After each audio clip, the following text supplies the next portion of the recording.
Hi, I'm Sanwa Ali. I'm a consultant at Workpermit.com. Today we're going to have an overview of 2007. There have been some major changes around the world to the immigration policies in 2007. To take an example, in New Zealand, the skilled migrant category has been changed. In many respects, it's been made easier. You now get more points for work experience, qualifications, and so forth. So that's welcome news in New Zealand. Similarly, in Australia, under the General Skilled Migrant Programme, it's been made simpler and easier in some respects. The number of subcategories under General Skilled Migrant has gone down from 15 to 9 subcategories. You can get more points, as in New Zealand, for certain areas such as work experience and qualifications and so forth. Now going over to Europe, in Ireland, there have been quite significant changes. You now have the Irish Green Card scheme. For those earning between 30,000 and 60,000 euros who wish to emigrate to Ireland, who have a job offer, who are in a particular occupation on their list, it is now much easier emigrating to Ireland. The Green Card scheme allows long-term immigration and is certainly worth considering.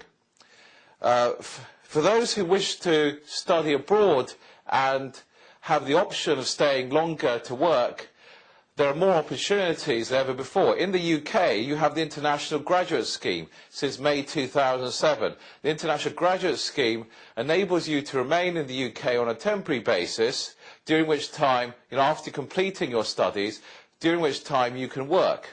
And hopefully during which time you can also meet the requirements to stay in the UK on a longer term permanent basis. So the UK is definitely worth considering if you want to stay longer. One of the major things that happened in 2007 is in fact an announcement with details of the tier scheme that will be introduced in 2008 in the UK. The UK tier-based system will have 5 tiers, 1 to 5. It will go from highly skilled migrants in tier 1 to lower skilled people, ending with tier 5 for working holidaymakers. This tier system has been announced by the government as being one of the biggest changes for 75 years. I'm not convinced it's as big a change as the government says it will be. However, it's still a significant change to the UK system and will bring opportunities for immigrants and at the same time will make it more difficult in some cases. The European Union says they need more immigrants, 20 million in fact. In the EU, like in most other Western countries, there is an ageing population.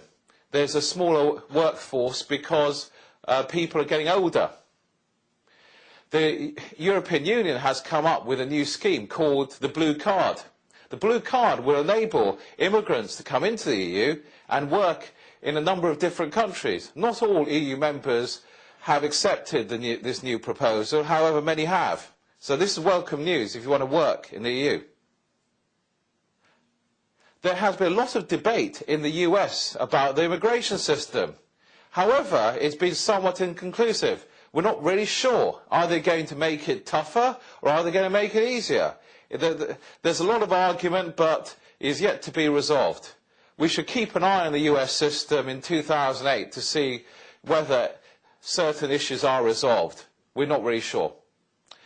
In the US, also what's happened is that the US immigration fees has gone up considerably. There's been a huge increase in US government fees. So in that respect, at least, is more difficult because US immigration has become less affordable. Canada has been a top destination for immigrants for many years.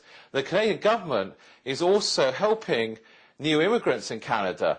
New immigrants in Canada can get help from the government to have their credentials assessed. The Canadian government over the last year has been putting enormous resources into helping new immigrants settle and find work. So that's certainly a plus point if you're considering Canada. Finally, getting back to the EU, the Schengen area has been increased. This makes it easier for visitors to the EU. If you come to the EU, you can travel to many different countries without having to get a new visa for each country. So that's welcome news for visitors to the EU. 2008 will also be Workpermit.com's 20th anniversary year. Previously, we were not called Workpermit.com, obviously. We have evolved and changed over the years. Keep an eye on workpermit.com/news for latest news on immigration, and we'll also have special articles and reports to commemorate our 20th anniversary year.